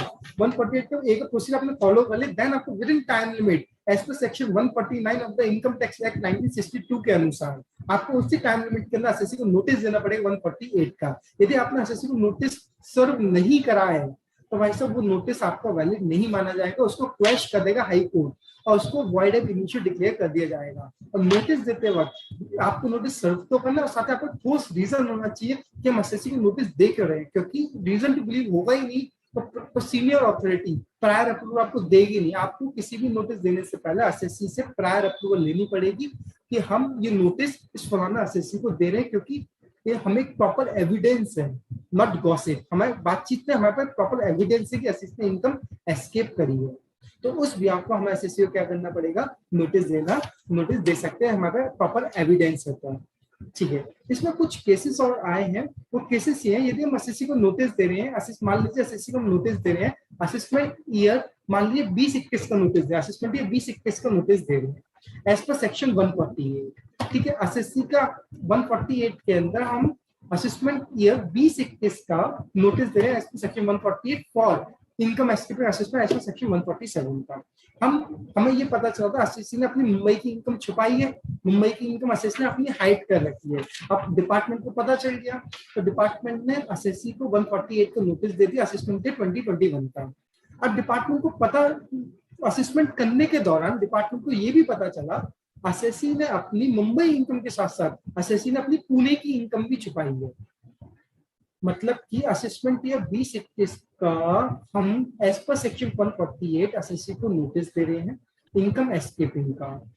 अगर हम नोटिस दे रहे हैं 148 का असेसमेंट ईयर 2021 का, क्योंकि हमें लग रहा है एसएससी ने अपनी वो बॉम्बे वाली इनकम छुपाई है। अब डिपार्टमेंट असेसमेंट कर रहा था, डिपार्टमेंट जब असेसमेंट कर रहा था, असेसमेंट के दौरान डिपार्टमेंट को असेसमेंट ईयर 2021 का पुणे वाली इनकम भी मिल गई जो एसएससी ने छुपाई है। अब बात आती है क्या डिपार्टमेंट सेम नोटिस पर पुणे वाली इनकम को भी असेस कर सकता है? जी हाँ, डिपार्टमेंट सेम असेसमेंट ईयर में पुणे वाली इनकम को भी डिपार्टमेंट असेस कर सकता है। मतलब मेरा कहने का मतलब ये है कि एक असेसमेंट ईयर, जैसे असेसमेंट ईयर 2021 है, 2021 का डिपार्टमेंट ने बॉम्बे वाली इनकम की नोटिस दिया एसएससी को, यदि डिपार्टमेंट को पुणे की इनकम मिल जाती की, तो डिपार्टमेंट 2021 का असेसमेंट सेम ईयर का असेसमेंट बिना फर्दर नोटिस के कर सकता है। मान लीजिए असेसमेंट ईयर 2021 के डिपार्टमेंट ने एसएससी को नोटिस दिया इनकम एस्केपिंग का, बट वो बॉम्बे वाली इनकम पे दिया था, लेकिन जब वो असेसमेंट कर रहा था तो उसको असेसमेंट ईयर 19-20 का 19-20 का एसएससी को पुणे वाली बिजनेस की इनकम मिल गई। क्या हम सेम नोटिस को वो कर सकते हैं? सेम असेसमेंट नहीं कर सकते, क्योंकि वो डिफरेंट असेसमेंट ईयर हो गया। यदि सेम असेसमेंट ईयर होगा तो हम सेम नोटिस पर जितनी भी इनकम है सारी इनकम को हम कंसीडर कर सकते हैं सेम नोटिस पर। लेकिन ये डिफरेंट असेसमेंट ईयर है तो एसएससी को एक सेपरेट नोटिस देना पड़ेगा हर असेसमेंट। उसको बना देगा तो ना सत्यम सेक्शन 148 में एसएससी को नोटिस दिया गया, 148 के दौरान हमने रिटर्न भी फाइल कर दिया। तब एक बार 148 को रिटर्न फाइल हो जाए तो वो रिवाइज नहीं हो सकता। 148 के लिए हमने कोई भी रिटर्न फाइल, मतलब 148 के दौरान एसएससी को नोटिस दिया गया और 148 के अंदर रिटर्न फाइल कर दी, फिर हमने रिटर्न फाइल कर दी ऐसे नॉर्मल 139 के अंदर हमने रिटर्न फाइल कर दी 148 के नोटिस आने के बाद, फिर हम उसको रिवाइज नहीं कर सकते हैं। टाइम लिमिट की मैं बात कर रहा था वो एज पर सेक्शन 149(1) के अंदर है कि जो आप नोटिस देंगे एसएससी को विद इन द टाइम जो डिफाइंड है as per section 149(1) of the income act 1962 finance act 2021 में अमेंडमेंट करा है थोड़ा सा इसके अंदर। पहले जो टाइम लिमिट हुआ करती थी नोटिस देने की 148 के अंदर, वो 4 साल हुआ करती थी from the end of relevant assessment year. Assessment मान लीजिए जो नोटिस है असेसमेंट ईयर मान लीजिए 15-16 है, इसके एंड आगे 31 मार्च 2016, इसके एंड से लेकर आप 3 साल तक एसएससी को नोटिस दे सकते थे। अब जो पहले जो था वो 4 साल तक नोटिस दे सकते हैं, लेकिन अब हम जो नोटिस देंगे एसएससी को 3 साल तक देंगे एज पर फाइनेंस एक्ट 2021। अब यदि एसएससी ने कोई भी इनकम छुपाई है वो 50 लाख या फिर उससे ज्यादा है तो हम 3 साल से 10 साल के बीच में एसएससी को नोटिस दे सकते हैं। बट बात वही है, डिपार्टमेंट के रीजन टू बिलीव होना चाहिए, कोई गॉसिप नहीं होना चाहिए। यदि गॉसिप होगा तो हम उस चीज को इनवैलिड मान लेंगे, वो कोई रीजन नहीं होगा नोटिस देने का। अच्छा एक बात और, यदि मान लीजिए डिपार्टमेंट ने किसी के यहाँ पे भी सर्वे करवा दिया है तो असेसिंग ऑफिसर ये नहीं कहेगा कि इसका सर्वे हुआ तो इसने इनकम एस्केप करी होगी। सर्वे को आप मटेरियल फैक्ट सर्वे को बेस लेते हो, आप ऐसा नहीं कहेंगे कि हमारे पास रीजन टू बिलीव है कि हम इसका असेसमेंट करेंगे। तो सर्वे होना रीजन टू बिलीव नहीं है, कि आप इनके असेसमेंट करेंगे। असेसमेंट करने के लिए आपका ठोस रीजन टू बिलीव होना चाहिए। आप उस बेसिस पर आप क्या करेंगे, असेसमेंट करेंगे एज पर सेक्शन 147 के अनुसार। अच्छा, इसमें जो मैं बात कर रहा था आप लोगों के साथ, एक सेकंड प्लीज, एक केस लॉ था मेरे पास।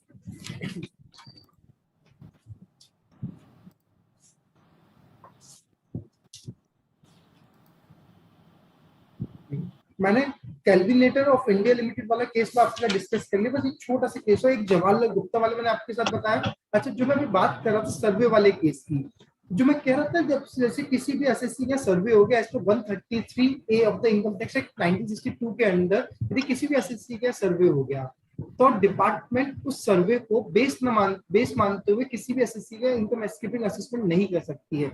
इसमें बॉम्बे हाई कोर्ट के डिसीजन आया हेमंत ट्रेडर्स के बिहाफ पर। हेमंत ट्रेडर्स साहब को यहाँ पे क्या हुआ, सर्वे हुआ, और डिपार्टमेंट ने क्या कहा, डिपार्टमेंट ने कहा कि भाई साहब इनके यहाँ सर्वे हुआ है एज पर सेक्शन 133A के अंदर। अब इनके सर्वे हुआ तो इनने भी इनकम कोई ना कोई छिपाई होगी, तो इनने डिपार्टमेंट के यहाँ जाकर डिपार्टमेंट ने क्या इनके यहाँ पर इनकम एस्केपिंग का इनको नोटिस दे दिया।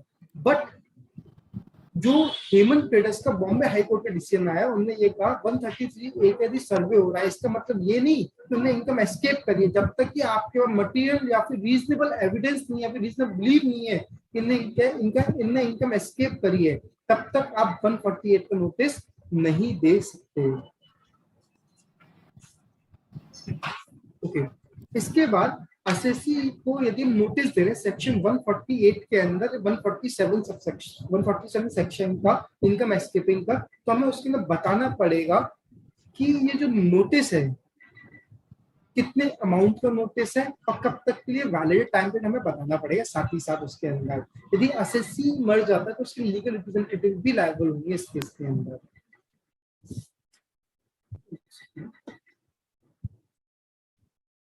जी, जैसे कि मैं भी आपसे कह रहा था 148 के बारे में, जैसे कि मैंने अभी 148 के बारे में कह रहा था, आपको नोटिस इश्यू करना पड़ेगा यदि इनकम एस्केप हो रहा है, यदि एज पर 147। और 148 का नोटिस कैसे देना है उसके बारे में 148A बताएगा, conducting inquiry and providing opportunity before issue of notice under section 148। एक केस मेरे पास था, वो केस लॉ था, तो केस इसमें एक्चुअली केस लॉ ये था कि एसएससी को डिपार्टमेंट ने एसएससी का बैच जजमेंट कर दिया, बट एसएससी को कोई भी नोटिस नहीं दिया, इससे प्रायर नोटिस नहीं दिया, उन्होंने डायरेक्टली एक्स पार्टी ऑर्डर सुना दिया कि ये वैलिड होगा, ये वैलिड नहीं होगा, ये वाइड एप इनिशियो होगा एट द बिगिनिंग से। तो छोटा सा मेरा डिस्कशन था इन टॉपिक्स के ऊपर।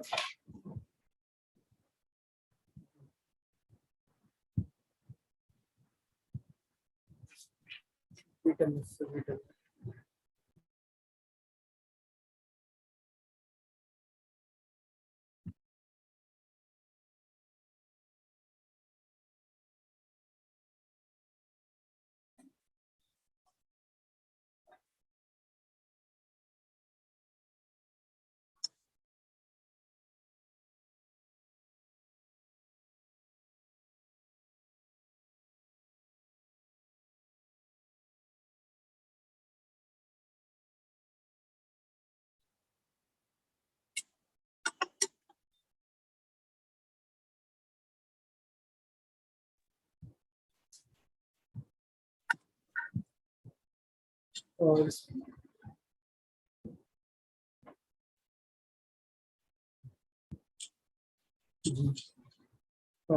दीपक महेश्वर सर, यदि आपको कुछ पूछना था बताइए प्लीज। दिव्यांशु, ये तो बहुत बढ़िया आपने बताया, like 147, 148 and 144 best judgement assessment. मैं ये चाह रहा था कि आप ना जो लाइक मेन जजमेंट है ना, स्क्रूटनी असेसमेंट एंड 147, जो मेजर 4 जजमेंट्स होते हैं इनकम टैक्स के, जजमेंट तो और भी कई होते हैं, उसके बारे में थोड़ा सा बताइए जरा। Please pardon your question, so please repeat your question. Generally आपको पता होगा कि जो मेजर असेसमेंट होते हैं इनकम टैक्स लॉ में, वो उन पर थोड़ा सा प्रकाश हो डालिए प्लीज। एफएक्यू की बात कर रहा हूँ। जी जी सर, जो मेजर असेसमेंट इनकम टैक्स के अंदर जो बात करे गए ना, बेसिकली अभी जो मैंने टॉपिक उठाया वो 144, 147 और 148 के ऊपर उठाया गया है। हाँ, जो मेजर हाँ, असेसमेंट की बात है उसमें डिपार्टमेंट ने इनकम टैक्स में 5 मेजर असेसमेंट होते हैं। जैसे ठीक है 143 वन का होता है समरी असेसमेंट, स्क्रूटनी असेसमेंट, या फिर बेस्ट जजमेंट 144 के, 147 के, 153 ए का होता है। तो 5 मेन असेसमेंट है इनकम टैक्स के अंदर। बिल्कुल सही बोला आपने। एंड इसके अलावा यूनियन बैंक, चलिए खैर वो सुप्रीम कोर्ट का लेटेस्ट जो जजमेंट है आशीष कुमार वाला, और इसके अलावा किसी और का कोई क्वेश्चन हो तो हर्ष शर्मा जी हैं, सर हैं क्या? हर्ष सर या चले गए? किसी भी भाई का अगर कोई क्वेश्चन हो तो प्लीज पूछिएगा, क्योंकि जो टॉपिक था ऑलमोस्ट दिव्यांशु ने बड़े अच्छे से कवर किया है। रुपेंद्र जी से हाँ रुपेंद्र जी बोलिए, पूछिए अपना क्वेश्चन अगर कोई है तो। हाँ जी सर, नमस्कार जी। नमस्कार सर, मेरा क्वेश्चन 147 में ये है कि जो 148 डी का ऑर्डर आया है, ठीक है जी, मेरा एक छोटा सा क्वेश्चन था कि मेरे क्लाइंट को नोटिस आया पहले 148 ए में, ए बी में, उन्होंने कहा कि आपने कोई प्रॉपर्टी बेची है, रिटर्न नहीं भरी, ठीक है जी। हमने उसका रिप्लाई दे दिया कि प्रॉपर्टी में उस टाइम लॉस था और हमारी इनकम नहीं थी, इसलिए रिटर्न नहीं भरी, ठीक है जी। और उसने पहला रिप्लाई एसएससी ने खुद ही दिया था, उसने दे दिया कि मैंने ये प्रॉपर्टी में जो 60 लाख रुपए 70 लाख जो भी अमाउंट की, उसमें से 80% का तो लोन लिया था, वो बैंक के डॉक्यूमेंट भी लगा दिए थे, बाकी जो बैलेंस अमाउंट थी वो मैंने एक प्रॉपर्टी सेल करके किया था, मतलब उससे जो मुझे पैसे आए थे उससे वो थे, उस प्रॉपर्टी में भी कोई वो नहीं था, उसको प्रॉफिट नहीं हुआ था, इसलिए रिटर्न नहीं बना। Sorry to interrupt sir, but एक बार थोड़ा सा वॉइस प्लीज इंक्रीज कर दीजिए। Actually I am unable to listen you properly. Now is it okay sir? आवाज आ रही है आपसे? हेलो, आ रही है रुपेंद्र जी, आ रही है सर। थोड़ा तेज स्पीक लाउडली प्लीज, थोड़ा तेज बोलिएगा। मेरा एक एसएससी को 148 ए बी में आया नोटिस कि जो इसी 31 मार्च से पहले कि आपने आपका एक फैसला वो मतलब आपने 60 लाख की प्रॉपर्टी परचेज की है, पर ये एस्केप असेसमेंट क्यों ना की जाए इसके लिए, ठीक है जी। तो हमने रिप्लाई दिया है कि हमने 60 लाख की प्रॉपर्टी परचेज किया, जिसमें से 80% तो हमने बैंक लोन लिया है, 20% जो है हमने कोई पुरानी प्रॉपर्टी बेची थी इसी साल में, उसकी रिसीट से आएगी। उन्होंने फटाफट एक और नोटिस निकाल दिया कि उस प्रॉपर्टी को टैक्सेबल क्यों ना किया जाए, कि वो जो आपने बेची है, ठीक है जी। ये केस है जो अब पुराने खुले ना 16-17 के, जो मोर देन 6 ईयर वाले में खुला है, उसकी बात कर रहा हूँ मैं सर, 6 ईयर की, ठीक है जी। एक तो पहला क्वेश्चन ये है कि वो साथ ही एक दोबारा इशू उसी हमारे रिप्लाई के बेस पे दोबारा इशू कर सकता है, पहला ये क्वेश्चन था।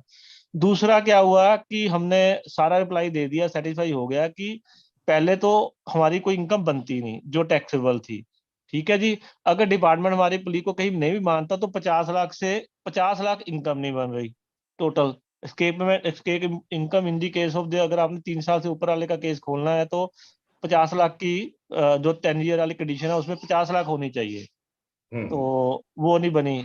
उसके बाद उन्होंने क्या किया, अप्रूवल, चलो हमने तो अपने रिप्लाई दे के सेटिस्फाई कर दिया, मैंने लिख भी दिया था कि मुझे पर्सनल हियरिंग का मौका दिया जाए अगर आपका कोई एडवर्स व्यू है। तो एसएससी को 148 एडी का नोटिस आ गया, ऑर्डर आ गया कि हम आपकी इनकम एक्सकेप लग रही है क्योंकि वैल्यूएशन को रेफर होनी चाहिए, ठीक है जी। अभी इनके पास टाइम भी था, वैल्यूएशन को रेफर करने के बेस पर ये प्रियम्पटिव बेस नहीं हो गया कि बिना मतलब से प्रियम्पशन लेके कि हमने वैल्यूएशन को रेफर हो गया, आपकी इनकम एक्सकेप हो गया। उन्होंने 50 लाख की इनकम नहीं बनाई, whether it is valid 148D order or not। Divyanshu आप बोलेंगे या मैं बताऊं? आप बताइए, जैसे भी आपको ठीक लगे सर। नहीं आप बताइए, आप बोलिए प्लीज। आपको सर आप बताइए, मैं बताऊं, मैं बता दूं, कोई भी दिक्कत नहीं है, दोनों ही बातें। जो बेसिकली अभी सर ने जो क्वेश्चन रेज किया है, सर का जो क्वेश्चन है बेसिकली शायद टाइम लिमिट को लेकर, एक्चुअली वॉइस के इशू के चक्कर में प्रॉपर्ली थोड़ा मैं क्वेश्चन नहीं सुन पाया स्टार्टिंग से, बट बेसिकली जितना मैंने लास्ट का सुना कि उसके लिए एक तो टाइम लिमिट वाली बात आई है, जो सर ने पूछी है, वो ये है कि जो भी नई टाइम लिमिट आई है फाइनेंस एक्ट 2021 के रिगार्डिंग 31 मार्च 2021 तक पहले की टाइम लिमिट कुछ और थी, अब 1 अप्रैल 2021 से टाइम लिमिट कुछ और हो गई। अब जो फाइनेंस एक्ट 2021 की बात है, यदि 31 मार्च 2021 तक यदि आपका केस ओपन हो सकता है तो आपका केस अभी भी इस जो एज पर नया फाइनेंस एक्ट आपका केस तब भी ओपन हो जाएगा। तो न्यू जो टाइम लिमिट आई है, सर एक बार प्लीज अपने थोड़ा स्टार्टिंग क्वेश्चन रिपीट करेंगे प्लीज। सर मेरा टाइम इशू पर नहीं है, मेरा जो क्वेश्चन है ना, दिव्यांशु मैं थोड़ा सा बताना चाहूंगा रुपेंद्र जी, आपका एक्चुअल में जो केस है, जो मैं समझ पा रहा हूँ, आपने जो पूछा है कि आपके ऊपर 148 A B C D की प्रोसीडिंग इनिशिएट हो गई और उसने ऑर्डर निकाल दिया, यही है ना? और ऑर्डर से आपने कहा कि मैंने उसे सेटिस्फाइड कर दिया, बट अल्टीमेटली एओ सेटिस्फाइड नहीं हुआ। अगर एओ सेटिस्फाइड होता तो आपके ऊपर 148 का नोटिस नहीं सर्व किया जाता, क्योंकि उसमें वो वाली बात नहीं आ रही कि आपने 50 लाख था या 3 लाख था, उसने ऊपर से अप्रूवल ले लिया और अब उसने इनिशिएट किया कि जो आपका वैल्यूअर था उसके ऊपर दे दिया। इट मींस कि he is not satisfied of your like जो भी आपने उसको एविडेंस दिए हैं उससे वो सेटिस्फाइड नहीं है कि साहब ये मेरी लॉस में मैंने बेचा था या वो था, उसमें उसने वैल्यूएशन करा दिया। अब या तो वैल्यूअर की जो रिपोर्ट है उसका वेट करिए, या आपके पास वैल्यूअर की रिपोर्ट है आपके पास अभी, या कुछ आपको पता लगा है कि अगर इनकम टैक्स ने वैल्यूएशन कराए तो उसका क्या इम्पैक्ट दिया, उसमें फेवर में आपके या एडवर्स है? सर उन्होंने कराई नहीं ना वैल्यूएशन, मेरा क्वेश्चन ही यही है कि तो उन्होंने आप ये चाह रहे हैं कि वैल्यूअर से वो कराए? हाँ, पहले या तो वो लेते कि मैं 50 लाख की मेरी इनकम आते, सर उन्होंने इनकम ही नहीं बनाई। नहीं, इनकम तो नहीं बनाई, वो तो देखिए ऐसा है कि वो तो नल एंड वॉइड हो जाएगा अगर आपका 50 लाख से ऊपर का कोई भी असेसमेंट उसने खोला है। ठीक है, मेरी एक मिनट बात सुनिए, जब 50 लाख के ऊपर की इनकम नहीं है, उसने क्या किया, मेरी अब बात सुनिए, उसने क्या किया कि जो आपने लॉस में अपनी प्रॉपर्टी को दिखाया है उसने ये मानते हुए किया कि साहब ये लॉस नहीं है, क्योंकि आपने कोई भी एक ऐसा एविडेंस नहीं दिया। 148 का आपको नोटिस उसने सर्व किया है, अभी नहीं किया? सर मैं लैपटॉप पर करके करता हूँ, फिर मेरी आवाज भी सही आ जाएगी आपको। मैं एक नहीं 140, बस मुझे सिर्फ इतना बताइए 148 का नोटिस आपके पास आया है नहीं आया? सर 148 का भी नोटिस आ गया। ABCD की नहीं बात कर रहा, 148 का ही कह रहा हूँ ना, तभी तो मैं कह रहा हूँ। हाँ, मैं 148 को ही कह रहा हूँ कि अगर 50 लाख की इनकम ही नहीं वो जनरेट कर पाए तो मेरा मोर देन 3 ईयर वाला केस कैसे खोल सकते हैं वो? वो पहले तो उनको वो 50 लाख पहले इनकम तो बनानी चाहिए ना।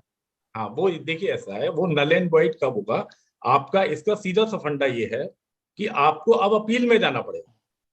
उसने तो अपना जो भी असेसमेंट करना था 148 का आपको नोटिस सर्व कर दिया, उसने आपका इनकम एस्केपमेंट मान लिया कि साहब ये मैं सेटिस्फाइड नहीं हूँ कि इन्होंने लॉस में ये प्रॉपर्टी बेची है, और आप ये कहने की साहब वैल्यूएशन कराना चाहिए था इसका, वो जो भी थी। अब आपको सिर्फ एक ही रेमेडीज है इसमें कि आपको कमिश्नर अपील पे अपील फाइल करनी पड़ेगी, वो भी फेसलेस।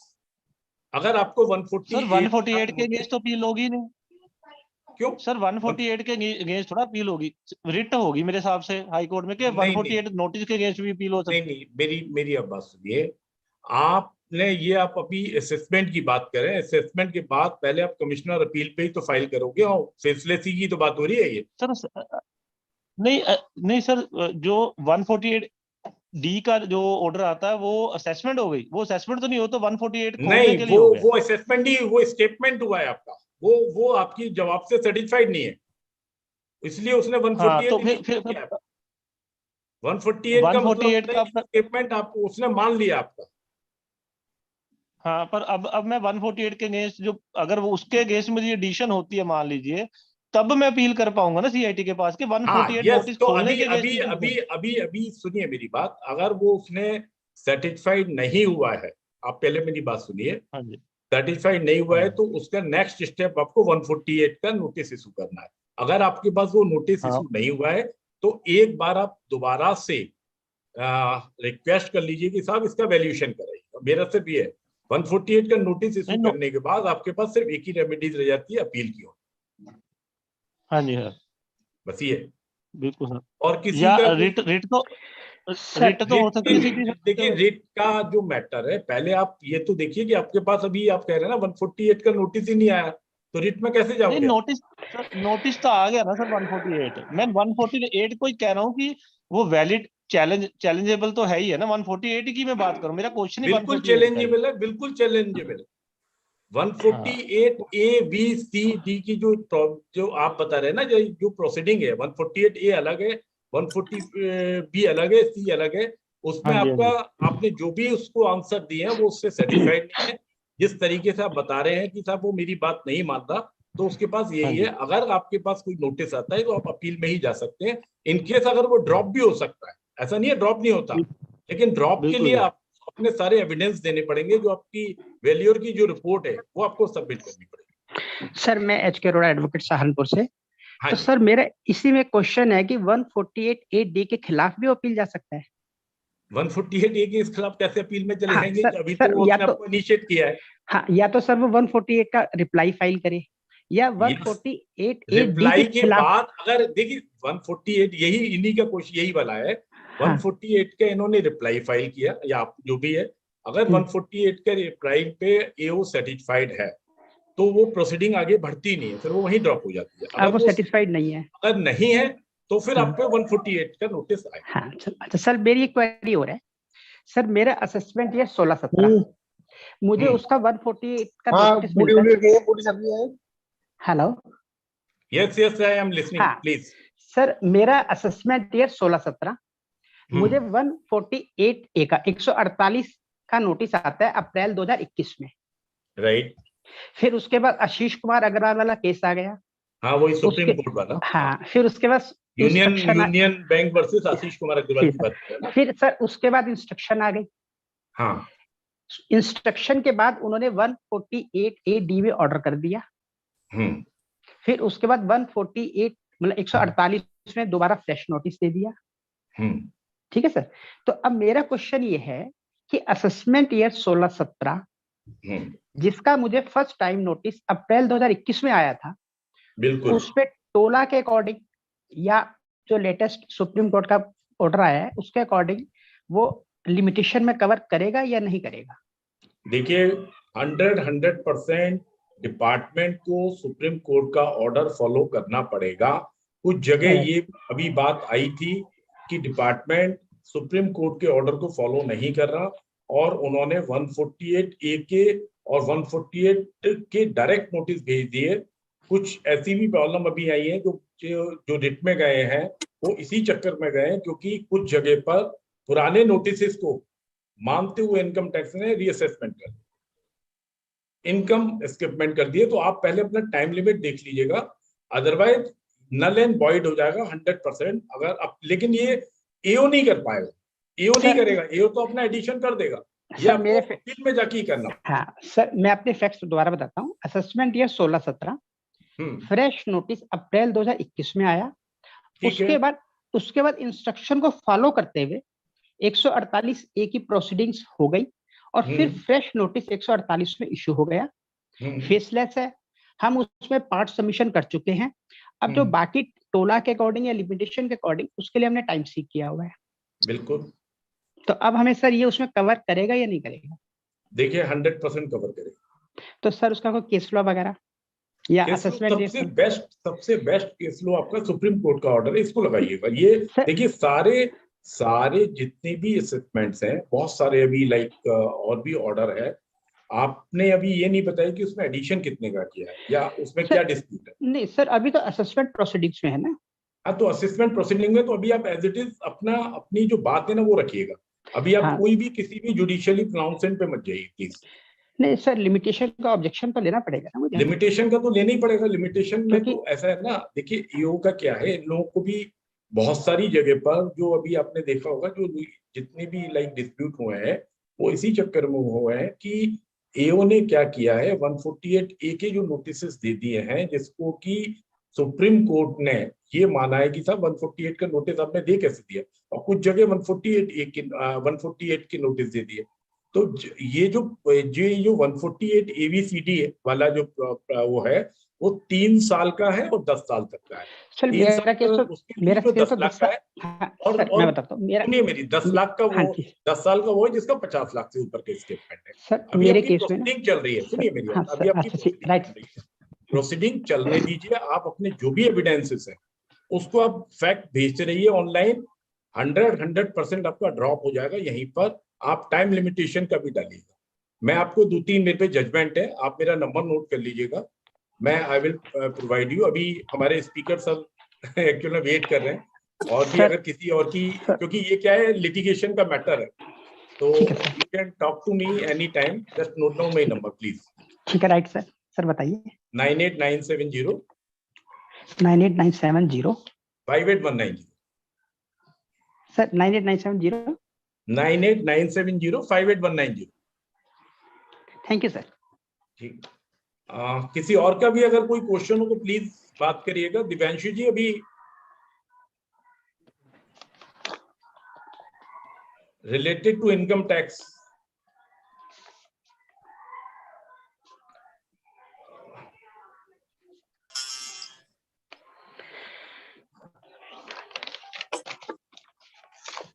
दिव्यांशु जी सुन रहे हैं आप मेरी बात? जी सर बताइए। ठीक है शैलेश जी, अगर किसी की कोई क्वारी नहीं है तो प्लीज वोट ऑफ थैंक्स करा दीजिए उपाध्याय जी से।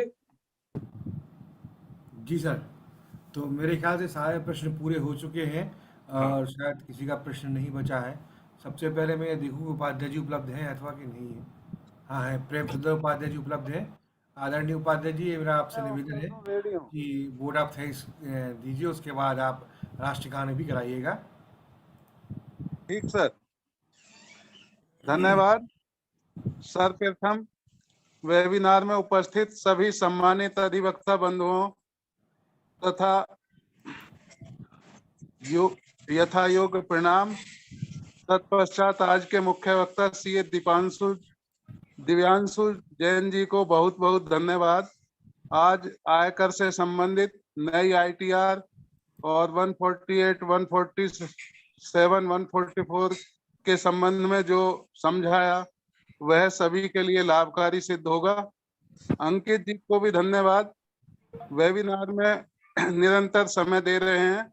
उत्तर प्रदेश कर अधिवक्ता संगठन पंजीकृत के अध्यक्ष श्री विक्रमजीत सिंह जी व कोषाध्यक्ष मुकेश शर्मा जी एवं समस्त कार्यकारिणी पदाधिकारियों को भी धन्यवाद।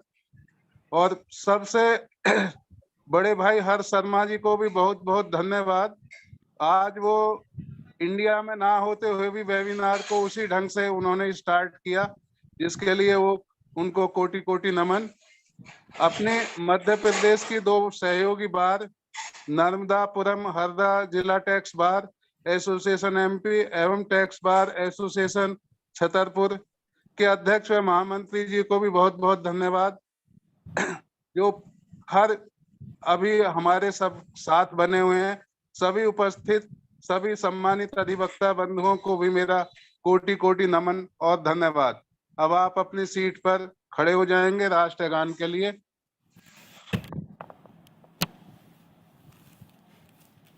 गणे गणे मन अधिनायक जय हे, भारत भाग्य विधाता।